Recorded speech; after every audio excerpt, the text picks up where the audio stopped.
It's going to be TED-style presentations, 3 minutes each.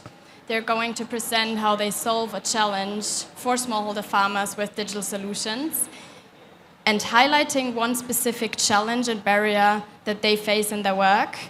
I'm going to collect these, and then in the next step, after the TED-style speeches, we will work on solutions and how we could support each other to solve these. So, Marie, David just joined. Wonderful, just in time.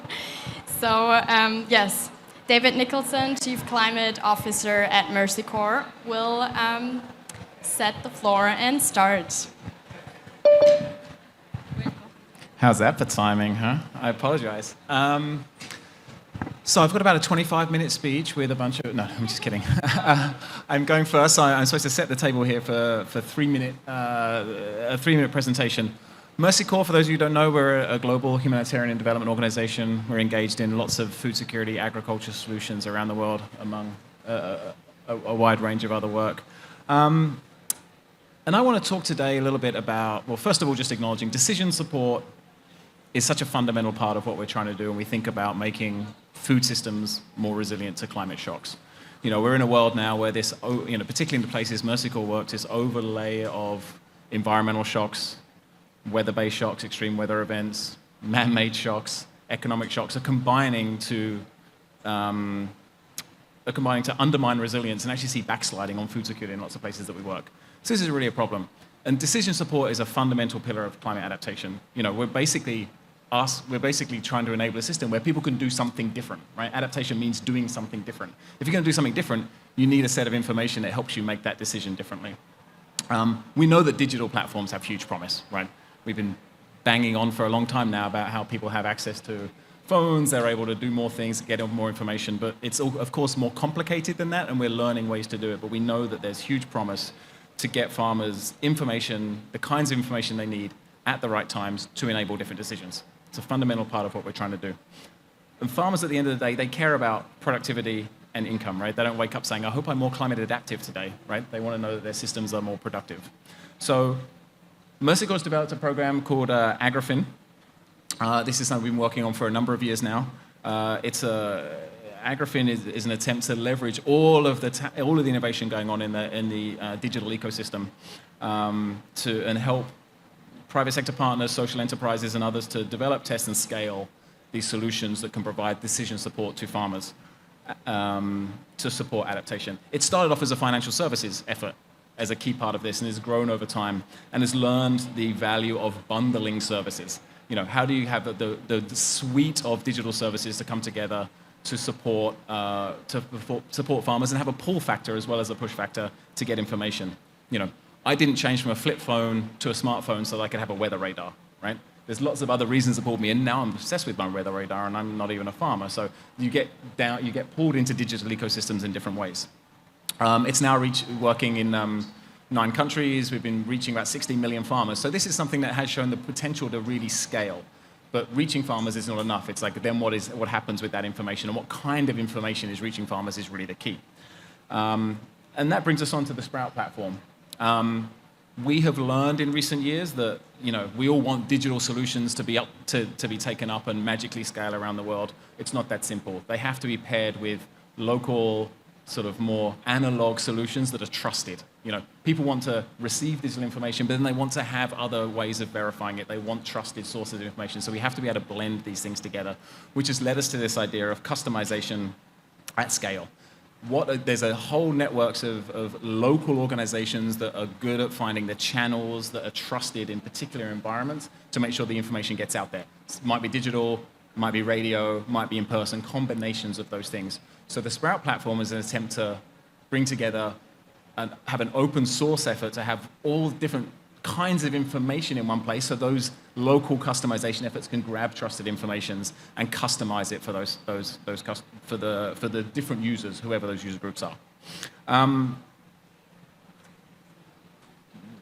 The challenge that we're facing with this, so there's a nice solution here. We've got a good idea. We're reaching farmers. We're learning about how to do customization services. The challenge I want to leave you with is this idea of precision, right? People we have a point now where we have fairly generic level information at a reasonable scale, right? Generic to a certain region, generic to a certain area. But how do we get to precision? If we want farmers to make decisions based on information, they want to trust them. We want that information to be precise. We want on-farm modeling for small farms. That's the challenge we're trying to fit. That data, that technology is out there. It's getting better, but it's certainly not reaching the places we work, and that's what we're really trying to grapple with. I'll leave it with that. Sorry, David, I forgot to show some of your slides. But to summarize it, basically one of the main challenges that you face, even though you are connecting digital channels with analog ones, is the precision of information. So I'm going to hand over now to Marie Verrier. She is the Development Director of the Global She Alliance, and she is going to tell us about her work and what they're doing in the digital space for she farmers in Africa. Marie, are you with us? Welcome. You can tell me when I should move your slides. We can't hear you yet. Oh, really? Can you hear me now? Yes, it's working now. Okay, perfect. So, good morning, everyone. So, as Sabrina said, I'm working for an organization called the Global She Alliance. The Global She Alliance, we are the industry association for the she industry. We are member-based. We have about 700 members organization, and they range from small cooperative to large companies. I think you can put my slide now, please. So today I want to give you an example of a digital solution that we implemented in northern Ghana for the she industry. And this is done as part of a program that is funded by MasterCard Foundation. So the digital solution that we are implementing is basically the use of voice messages. So very concretely, a woman share collector receives twice a week an automated phone call, and they receive 3 types of information in this phone call, and the type of information changes each time. What we are getting them in terms of information is first third-party independent pricing information, so that they can know what are the current market trends and price for their product. We also give them technical information on post-harvest processing, and we try to tie the timing of this message with the season and when they would be engaging in this type of activities. And finally, we give also technical information on cooperative management and business management. One thing that is important to be known is that it's not a standalone solution. So it's delivered in partnership with a broader program that includes trainings on the ground, linkages with private sector, access to finance, and so on and so on. What we have seen so far in terms of impact is that it has helped specifically in 2 areas. The first one, we have seen a huge impact in terms of engagement, and particularly for youth women, share collector, and youth farmers. We have seen that the digitalization really makes the industry more attractive and makes farming more attractive as young people, so like more opportunities for like upwards mobility and more opportunities for growth. The second thing that we have seen in terms of impact is that it has improved a lot the productive realities on the ground of the women, because right now they are able to get technical information, support, answer to their question as they need, without needing to leave their communities to attend a training or do anything. It just comes to them at the time that they need them. We are going to discuss it at length today, but just to give you a bit of previews of some of the challenges and the lessons learned. To echo a bit what the first speaker was doing, I think the first thing is that we really need to take into account the enabling environment when designing this program in specific countries. And by that, I'm looking at things as basic as, for example, how is the network connectivity? Can you receive a phone call? How will inflation, which is, for example, in Ghana at almost 30% now, impact your ability to fund your voice messages and so on?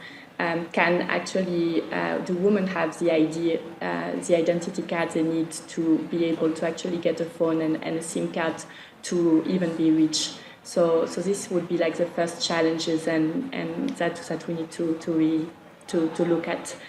Second one is really, I think it's really important to think your digital solution in partnership with your other activities or other supports that you are providing locally, so that in the design there is something mutually reinforcing and you leverage synergies between the two, like the traditional way of reaching people and the more digital way of reaching people. And finally, I think it's also very important and in designing such solution in adapting to local realities. So, for example, if you think about a phone call, what is the time that you are actually sending this phone call so that people are not busy and will actually pick up the phone and get your information, which is a local language that is more prevalent on the ground. How is there looking at things like lengths, or do you need to add greetings to your message, and all of these kind of local parameters. So these are the three challenges that I would like to leave on for the session. Thank you. Thank you very much, Marie. I will quickly summarize the challenges that you have highlighted. One is basically inflation, which affects basically the access to financial services.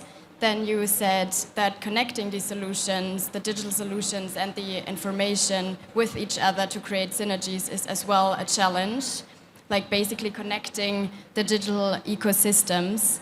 And then, as you mentioned lastly, the access to solutions to adapt. Thank you very much, Marie. I will hand over now to Alan from FIRA. Are you with us, Alan? Muy bienvenido de Mexico. It's 4 a.m. in the morning for you. Great that you're joining. Thank you so much. Good morning, everybody. Thank you very much. I will take my 3 minutes. What I will describe is the challenge we have just in front of us. So if we can go to the next slide, Sabrina, please. We are a financial institution from the government, and to describe the challenge we face, we have to talk about the changes in technology that we have seen in history.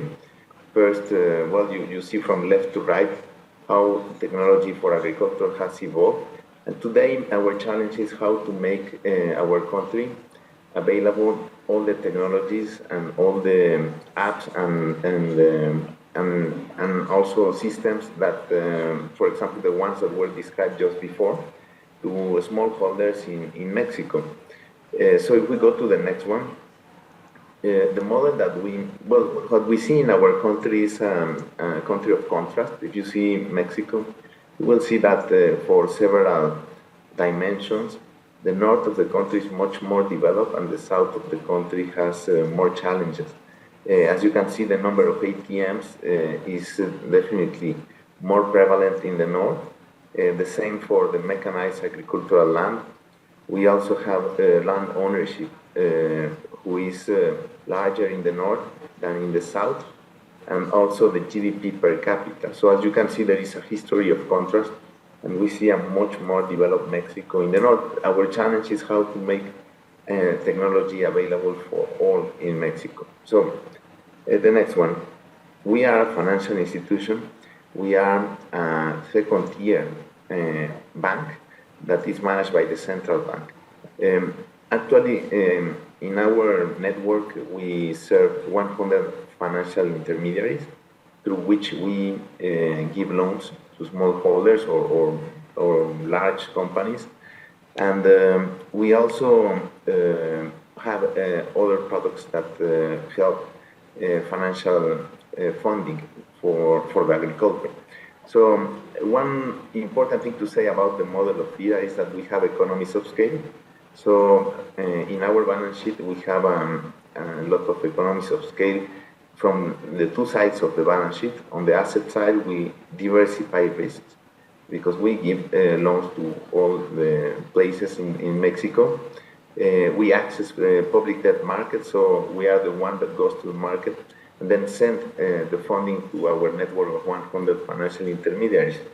We also have knowledge of agriculture in the country because we have people in all the agricultural production areas in the country, so it is also an economy of scale that we can transfer to the financial system, and also some market intelligence in terms of chains of value and where to sell the products.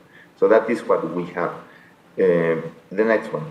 So what we are building at this moment, we have observed, and we see that the Apple TV model is actually something that could be of help for the challenge we have just before. On the Apple TV model, what you have on one side is a large base of consumers that are able to select services based on their needs and preferences. You have also on the right-hand side a lot of services providers that are specialized on producing content that will be given to consumers. And obviously you have the core Apple TV, which is the mechanism to make the supply and the demand meet. So let's go to the next one. What we intend to do is to build an ecosystem. We call it agritech. It will be our mechanism to make the supply and the demand of services or digital services to meet. The one thing FIRA has is 400,000 clients which already receive loans from FIRA. And we also see a supply of services the way we are just looking today, which want to enter our country. So by building this piece of technology, what we will do is invite these providers of technology and then make this content available to our already clients in Mexico. Let's go to the next one.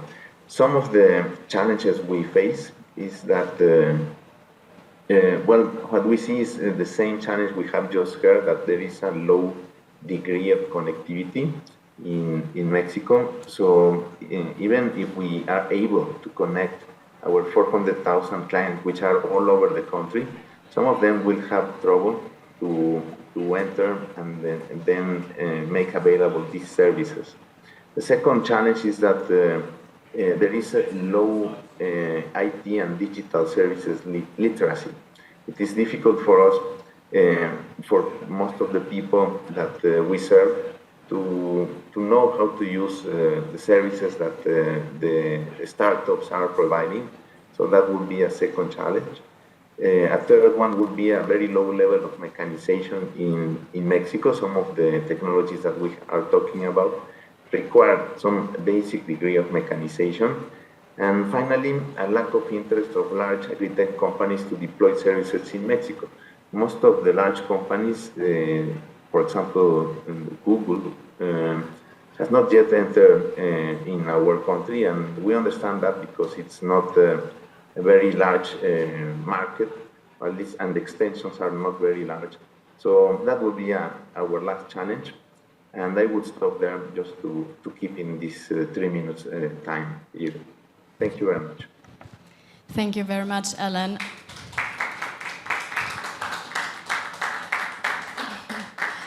I'm quickly summarizing, and I already know how you could actually help Marie, that had the challenge with the different digital solutions, and how we can create a network and an ecosystem of all these services.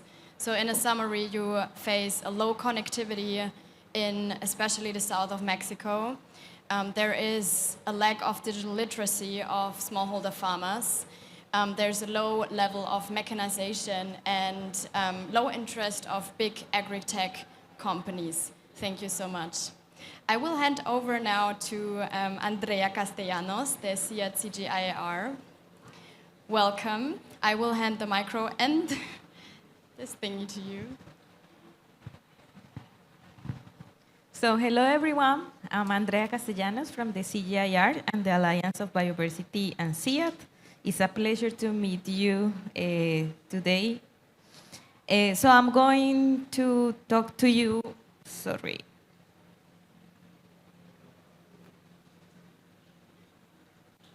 today about digital solutions regarding agriculture, some experience that we have been done in Colombia in the almost past 10 years. So this has been a long process with different stakeholders in the country.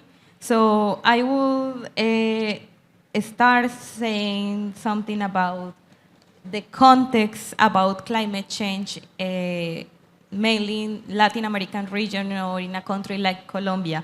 So farmers are experiencing changing in the weather.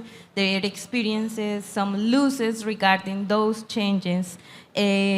So there, the agricultural systems are very sensitive for climate, but they are not resilient to climate, right? So in that way, farmers are experiencing one gap between the information, climate information, and the user that in this case are the farmers. They have limited access to this information so they can plant their crops.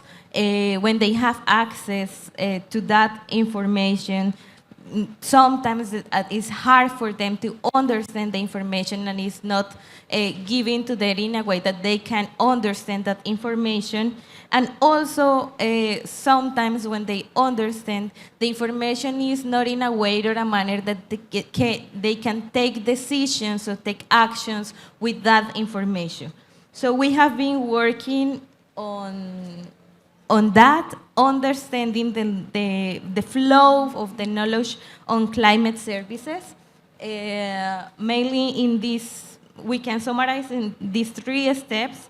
So first, we need to understand the needs of the users that are farmers in this moment. So the digital solutions that we are implementing should be centered on the users that are the farmers. Also, we need to develop better predictions for weather, and also for climate, for crops. And also, we need to empower those institutions, partners, and farmers that we are working on, because in somehow we are going to live. The project will be end, and how we can add sustainability on the time to the project. So this is one of the platforms. This is how we start with this platform that is called Aclimate Colombia, which is a climate forecast platform that is combining also crop predictions. And as you can see, it's a platform that can be used mainly by technicians, but not by farmers. So in this platform, there is climate information, but also crop modeling information, and it gives you information about when you can plant, what you can plant, what kind type of varieties you can plant, and then technicians can take better decisions that they will give this information to the farmers. We had one, I don't know how to say it, like a good moment in 2017, as rice farmers organizations, they decide to not plant in Colombia in a moment due to the climate forecast and the crop modeling that we were giving to them through this information, and they minimize losses due to a La Niña phenomenon in Colombia, which is a lot of rain, so they decide to not plant in that moment. So that is one of the experience that we have. And now we are going, I'm going to skip this. going to that interface to Melissa, which we call the oracle of the farmers in Colombia. So Melissa now is translated what is this in this platform to the farmers. So farmers can have access to Melissa through Facebook, Telegram, and WhatsApp. And Melissa is speaking the same language than the farmers, the same jargon. So she can translate all the technical, climatic, and crop modeling that we have in this platform to real-time and understandable information for the farmers. So the farmers can ask, like, when is better to plant this crop in this part of the country, and she will give the answer. I think this have been like a huge step regarding digital informations in climate services for agriculture in Colombia. And when I was thinking about the challenges that we face, you can see that we have been developing this only now for 2 crops, rice and maize. And this is because the other crops, we don't have a lot of information or data from the past year to understand how have been the behavior of these crops. So one of the challenges is to have that source of data, data inputs, so we can develop or adjust this crop modeling so we can also add the climate prediction. And another challenge is how we can scale these digital solutions first to other parts of the country. As you can see, it is not all the country with this. And for example, in Colombia, scale means a challenge in the way that we have different regions. They talk different, they have different jargons in those regions, so how we can contextualize that platform. And then when we can imagine to move this to another countries or another regions, we have to think about an efficient manner to do that too.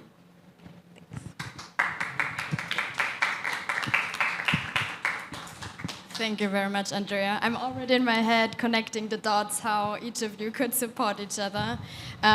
I really like the valuable example of how you could actually support rice farmers with your model prediction to pivot to other crops and activities. I'm taking away as a main challenge that you only have enough data and information on rice and maize crops, and that another challenge is to scale it up to other countries. Thank you so much, Andrea. Yes, now I'm handing over to Christoph from Yapu Solutions. Hi, I'm Christoph. I'm founder and CEO of Yapu Solutions.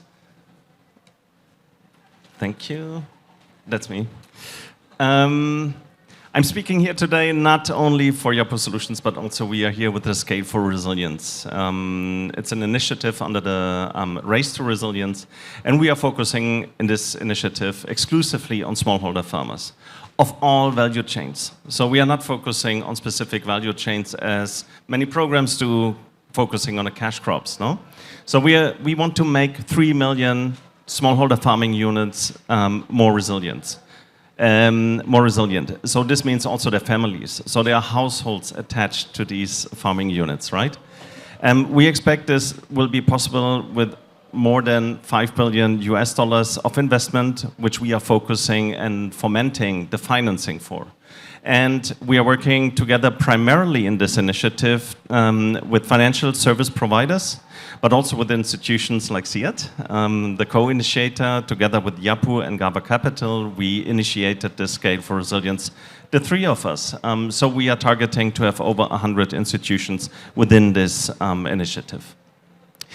We focus on the most vulnerable in general, so it also encompasses rural households. And we are talking a lot about it at COP27. The most vulnerable usually have made the least contributions and are affected the most. So typically they are entirely depending on climate and ecosystem services. So if climate is changing and ecosystems are degrading, they are losing the vital services they need. So we need adaptation in order to confront that crisis. What are we actually doing at Yapu now? Really, and this is our core business. We focus on digital resilience finance. So we have a platform where we can channel and monitor and make transparent and traceable different types of financial transactions, mainly loans, to be honest. We are discussing the inclusion of insurance solutions in order to identify and finance. Yeah? So as a financial institution, I need to understand the risks. So there is a climate risk assessment and scoring in there. And we can then foment proactive promotion of adaptation solutions. Here you have, of course, everybody can relate to that. You have a drought. That's my main climate threat. I have, let's say, tomato, they need a lot of water, so I'm very sensitive against the drought. Well, if I have access to water, and that's a big if, yeah, I can implement a drip irrigation system, 95% of water management efficiency, so that's the most efficient solution you can have there in order to support your crop, yeah? This is one of over 220 solutions we have identified across 4 dimensions of resilience we have defined. And I think what is especially attractive about what we are doing is that we foment the local voices. So it's not that we go with our catalog and say, look, guys, this is what you need to do. But what we are doing is we go with the communities, we go to the local players, we only work with local institutions in order to source the information from the communities. It's not that they are stupid, so they are doing something, they're coping. They're not always maybe coping in the best way within the region. They could learn from other communities, they could learn from other countries. Yeah? So what we are doing is scoping what they are doing and introducing, if feasible, the promotion of other service providers too. Every transaction is completely transparent, so we have a complete view on the financial, on the environmental, and on the social impact. Let's not forget, resilience is a social issue. It's not a planetary issue. It's like to make life of human beings better. Yeah, well, that's just a brief look at our software. So you gather all data geo-referenced. We typically gather around 300 to 400 data points per customer, so a small farmer. And the household, so it's demographics, it's details about the production. We have an automated processing of that data in order to get mainly risk scorings for financial decision makers. Yeah, so we want to decide if we disperse a loan or not. And finally, what we are now working on with support of the Inter-American Development Bank is the development of our first artificial intelligence, where we say, okay, we have exposure to certain climate risk sensitivity. We are measuring then expert-based adaptive capacity in order to link it to performance and then have an artificial intelligence starting to work on, well, what is the package that leads under specific climate threats to the best results for different crops? How does it flow, the money? And money is a big topic for us. Yeah? Money for different risk layers, capital, so I'm not talking cash, but capital really. Investors decide where they want to invest, what are the geographical impact preferences. Financial intermediaries, financial service providers using our platform, of course, they can have a very efficient and transparent way to channel this funding into adaptation solutions. And the most vulnerable gain access, yes, to competitive funding.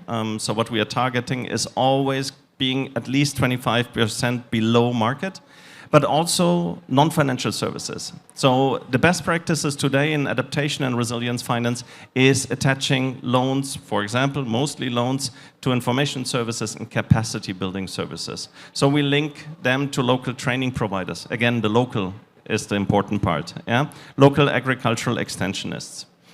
This can be priced into the loans. We have done it, so we have references for that, and we want to scale that up. We are working, and with this, I'm closing. That's just our development model for us ourselves, but also for financial service providers. It's called the path or pathway to resilience. So we have defined 3 dimensions how financial service providers are working. 95% are in this first dimension of reaction. So they could know what the climate threats are, what the climate risks are, but they don't. They choose not to. Yeah. So they figure out there was a problem during crop development 5 months ago, and now I'm having arrears in my loan portfolio. Yeah. And then I'm reacting and trying to figure it out. The second step is really that I start to identify and disclose these risks. First is really like the introduction of environmental and social management systems, ESMS, in order to build certain structures and have a general portfolio view. And then we get into gross climate risk, super easy, 2 data points, geolocation and the economic activity. And I already have a climate risk scoring. It's the inherent or gross risk. And in the net climate risk, I'm looking and subtracting, so to say, the adaptive capacity. Yeah. But then it only gets very interesting in the third dimension of proactive promotion of resilience. And the highest stage for us is the complete alignment and working together with the national ecosystem. So policy, public-private partnerships in order to really feed, everybody is feeding into the national climate strategies according to defined and shared and commonly agreed upon taxonomies and methodologies. So this is what we are targeting, and our biggest challenge is honestly access to capital for different risk levels. We need capital to develop these taxonomies. That's very cost intensive. We need to do it on a country by country base. There is funding needed in order to be able to cut interest rates for the end customers. So I need first loss tranches, I need credit guarantees in order to de-risk capital, in order to attract commercial capital. I think the commercial capital is that is abundantly available. It's a triple bottom line investment, so we could attract it. But then, you know, the bankers, risk is always like, no, we don't go there. That's risky. We don't know it. We don't want to go. Smallholder farmers, are you kidding me? So we need capital on different risk layers. Thank you. Thank you very much, Christoph. We work together, so I'm very aware of the challenges that we face. But yeah, like public-private partnership is one, and with the Scale for Resilience initiative, for example, we try to solve this challenge, bring actors across the financial value chain together to solve it. Access to capital and access to refinancing is a big issue because smallholder farmers are perceived as high-risk clients. Now, we're gonna have a shift of the dynamics. All of you, or the ones that want, and you, of course. Oh my God, I'm so sorry. I almost forgot Erwin. So, Erwin Budbul, I'm giving the floor to you. Please excuse. No worries. I think we are short on time, so I will try to keep my presentation quick so we can move on to the exciting part, that is the workshop. Hi everyone, I'm Erwin. I'm from Google, where I'm leading the Startups for Sustainable Development program. So this is a global initiative where we support entrepreneurs that are focusing on the sustainable development goals, and we support them during the journey. So in contrary to other typical accelerator programs, what we have is a global community of hundreds of entrepreneurs in 70 countries that we support over the long run. We have startups that we've been supporting for more than 3 years now, and we understand that when you're an entrepreneur, the type of support that you may need may change at any given time, and so we're being flexible. So we have a platform where entrepreneurs can ask for help on any kind of topic, whether it's how to grow my market base, how do I build my team, how do I develop that AI, and we match them with relevant experts inside Google, but also outside Google, with UN organizations and local NGOs on the ground and whatnot. So we developed this program that we started 3 years ago. And as part of the program, we have a high focus on Africa and smallholder farmers. And what we see in the type of solutions that we support is entrepreneurs are tackling different verticals when it comes to food security. And we see entrepreneurs that are helping those smallholder farmers, providing loans like Christophe mentioned. It's a critical need if you are an entrepreneur. You need to get out of subsistence farming, and the way to get there is to get money so you can afford to buy equipment or seeds to increase the yields. The other type of solution that we see are related to ag-tech and precision farming. Again, like things, or you may have a disease on your crops, but the farmers don't know about it. So they take a photograph and some AI comes to the rescue and tells them what kind of disease and how to treat them. That's another example that we support. Marketplace to sell the goods. Marketplace to sell the goods is also a very important topic. What we see in those areas is actually once you provide the tools for the farmers to increase the yields, whether you provide them with better smart solutions or fertilizers, the big challenge is that if they don't have an outlet to sell those crops, there's no need in increasing those yields. So the critical thing is also to provide them with the right marketplace.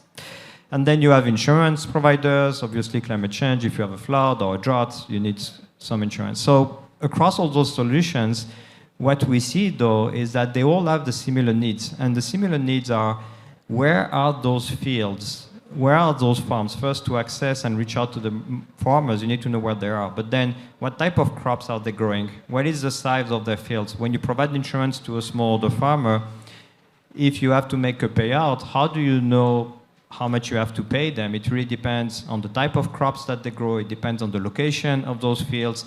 If you have a flood, you may know exactly where the flood is impacting, but you don't know exactly is the farm 100 meters from the flood or within the flood. And so all this data is lacking today. So we see today solutions to address those challenges that don't scale. And the solutions are that we're sending field agents to check the farms, to talk to those farmers, to see what type of crops is being grown. That just doesn't scale. There's a few startups that are trying to do this in a way that is a bit more advanced, but usually they don't address more than 5,000 or 10,000 farmers. But we have 200 million farmers, smallholder farmers, that we need to address in Africa. So what do we do about this? Well, we can use satellite imagery and AI to automatically find all that information. Where are those fields located? What kind of crops are being grown? And we can make this data available to all those organizations that are building solutions. Now, this is easier said than done, and we do face a lot of challenges when it comes to providing that type of solution. One is the freshness of the data. Those farms, they change the type of crops very often, they change the location of those fields very often. And how do we make sure that this data is fresh? It's challenging because the satellite imagery that we get when it's high precision, 1 meter granularity, it's only every few years that we get that type of imagery. So we cannot just rely on the satellite imagery. If you look at very small plots, even when you have the 1 meter resolution, sometimes it's challenging to see exactly what's going on, especially when farmers are getting into things like intercropping. It's really, really difficult to have a view from the top and to see exactly what's being grown. And so this, on top of the fact that in every country in Africa, you have different crops, but also different farming practices, it's really difficult to train about it. So for us, all those challenges are challenges that we need to address if we want to provide the data that those entrepreneurs can use to build their solutions. Thank you. Thank you very much, Erwin. I'm takeaway again, and we see it on the slides, the freshness of the data that you have mentioned is crucially important. That's why we can't only work with geospatial data. The small farm sizes are actually a barrier to scale. Intercropping and inconsistent farming practices make it very hard to identify which crops are actually right now being sown and grown. All right, now is actually the time that the dynamics are changing. So we are going to have 5 minutes. So you can brainstorm 3 solutions each. of how you could support each other with these barriers and challenges that we have just heard. I'm trying to do an overview so we have it all at hand. And 3 of you here in the audience are welcomed to participate in the brainstorming as well. I know that Jackie, our online moderator, is also organizing the online space, so I'm trying to get in some of the online suggestions for solutions. So, some quiet time. Who wants to participate in the audience? Do some brainstorming. Help us with solutions. Don't be shy. There is no wrong answers. If not, I'm going to assign someone.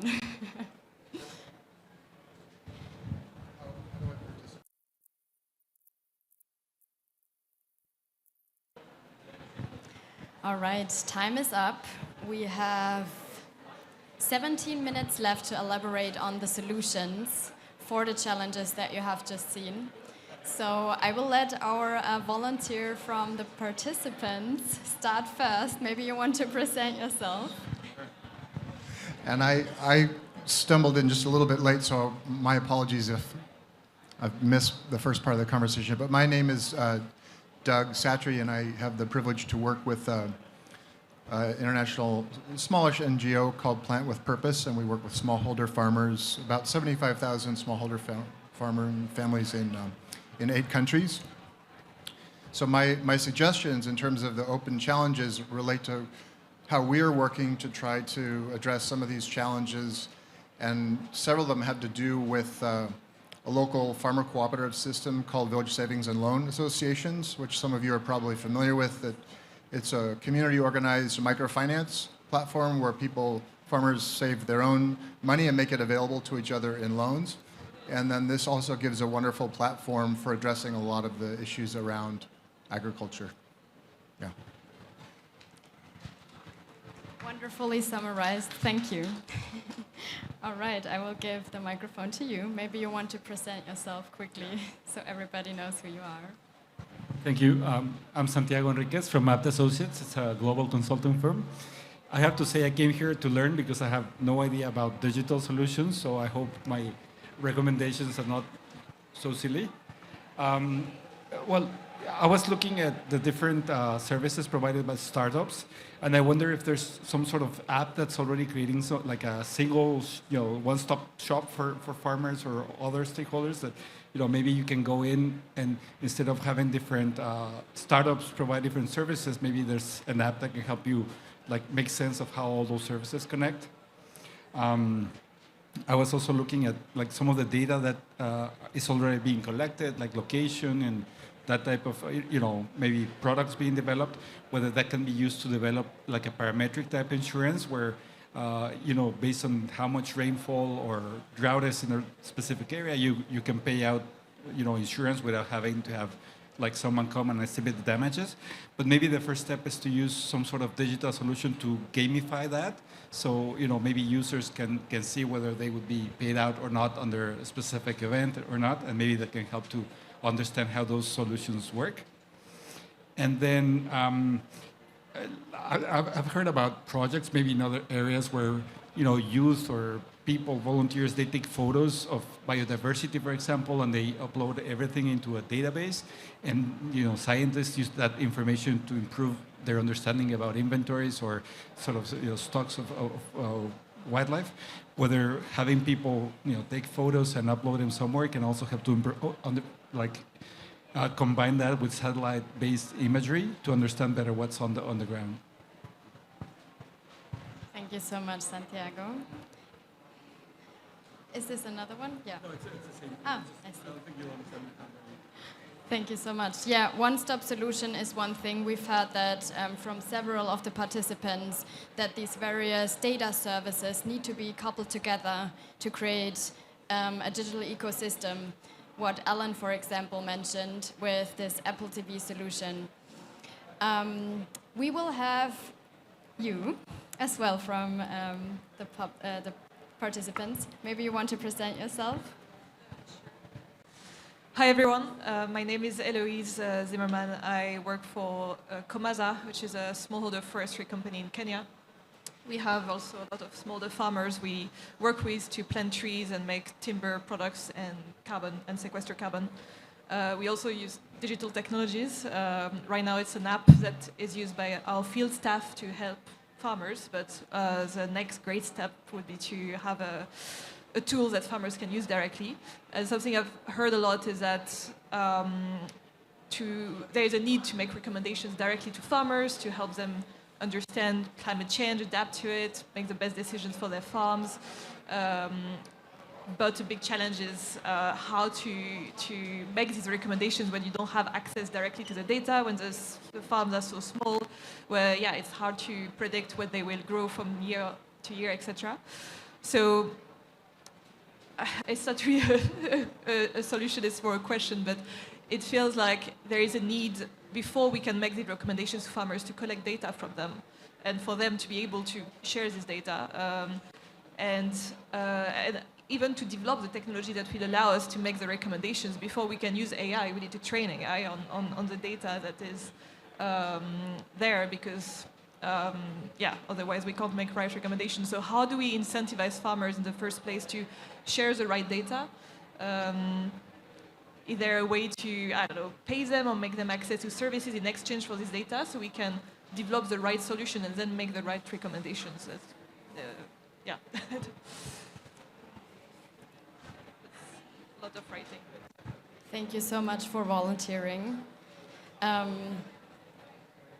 Yes, it has one thing that I have heard many times now is the access to data, and data is useless without insights, right? So we need the recommendations. We need user-generated content, for example, as well to foster the learning of AI algorithms, for example. Let me quickly check the time. I want to include Marie and Ellen quickly. Are you still with us? Maybe 1 minute. I'm sorry, we're running out of time. But Marie, maybe you can come up with your suggestion or idea to solve the mentioned barriers.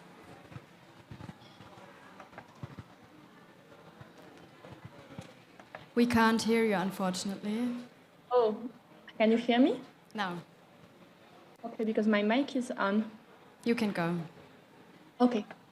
So we were looking mostly at challenges presented by Colombia in terms of scaling up, and our recommendation would be really looking at partnership. So, for example, in terms of accessing more farmer and scaling it up, you have organizations similar to FIRA in Colombia that are already connected to a lot of farmers. And so that could be a way to increase the reach.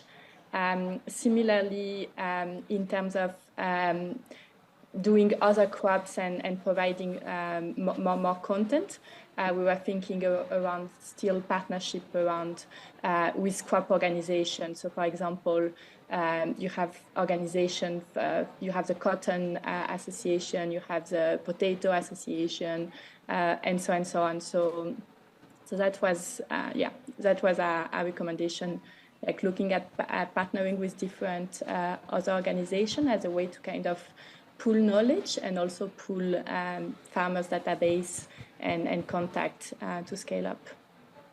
I don't know, Alan, if you want to add something. Thank you very much, I Marie. think it summarizes what we were just talking, so I won't add anything. Okay, you can go, Ellen. Sorry. I was just telling that this is the conclusion we came together, and it's one additional advantage for the Colombian case is that the presence of this financial institution in Colombia, I think that its name is Finagro, can also help to subsidize some of the services that Melissa is giving, because it's a win-win situation from the producer, for the provider of the technology, and also for Finagro, the financial institution from the government in Colombia. Thank you very much, Ellen. Now we have a couple of minutes time for you to elaborate quickly on the solutions that you came up with. I have seen you have been brainstorming together, which is great. So let's use the swarm intelligence to come up with some of the solutions.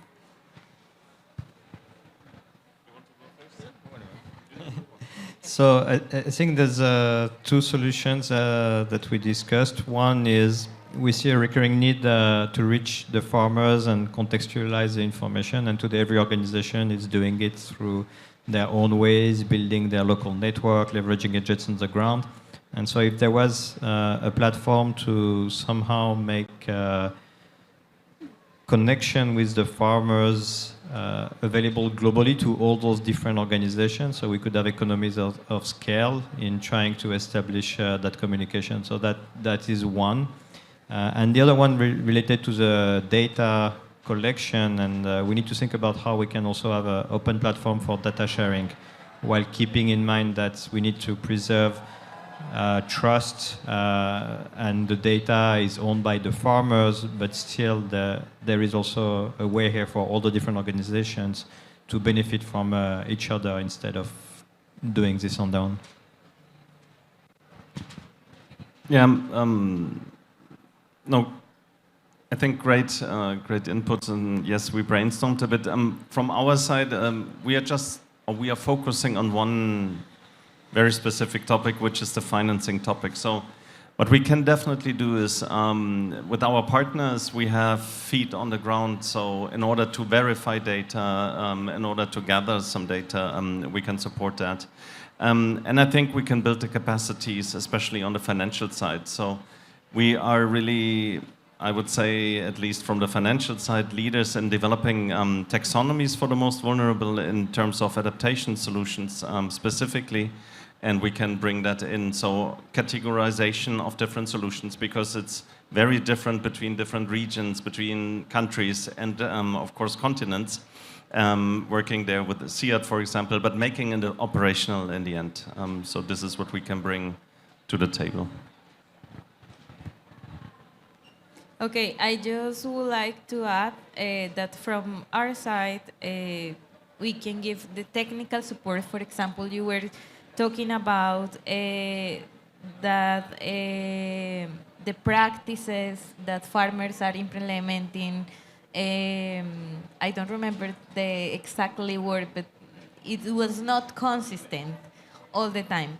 So we have all this technical information that can be given to the farmers through different guides or manual, or even an app that we have the minimums to implement those practices that can target sustainable agriculture. So then also we can include some measures, index or something like that. So then you can like rate all the farmers with the same index or something. Okay, since I seem to have the last word here, first of all, I just want to say how exciting a time this is. Like, there's so many, I'm learning every day so many new, interesting solutions to this problem, and I think, you know, we get lost in the challenges, and it's just worth realizing what a moment we're at, and how fast it's moving compared to the realities on the ground in a lot of the smallholder farmers, and we have to sort of ground ourselves in that reality. So this idea between the sort of global one-stop shops and the contextualized services and figuring out the dynamic between those two is fundamentally important. And this brings us to scaling, and the private-public partnerships are key to that. I think I probably could have wandered into any pavilion at COP for the last week and sat down and said something about, oh, we need public money to buy down the risk for private money, and I would have fit right in, right? And I'm going to say that again. But the key, I think the key here, let's dig into what we need public money to do, right? What we're talking about here, there's lots and lots of collaborations necessary, lots of people coming together, figure it out. Contextualize those at a country level or a sub-regional level, whatever it is. Public money can fund those collaborations, those platforms that brings people together to figure out what is the right suite of all these things together for this context, for these problems, for this environment. That is what I would call the philanthropic money and the public money to do, so all this private stuff can come in and do their job well. Thank you so much, David. We are actually coming to an end of this wonderful workshop. I have taken away from this session challenges mostly around access to data, access to digital literacy. Then the ideas that you have been coming up with have been very similar in terms of connecting tissues, connecting data platforms with each other. Then maybe at some point creating digital twins between different countries to recognize patterns in data that can support smallholder farmers. So I think in the future we will need a lot of data engineers to foster that. And then we have also heard how public money can actually support to scale these platforms up in the future. Thank you very much for your participation, also for our volunteers. We are going to put together a report, and I'm actually really grateful that we've had this experience and exchange, because it showed that we're all actors who work across the world, and I feel like this is a great takeaway that we can have for the future to support smallholder farmers and agriculture in general on the planet. Thank you so much. Enjoy the rest of your day.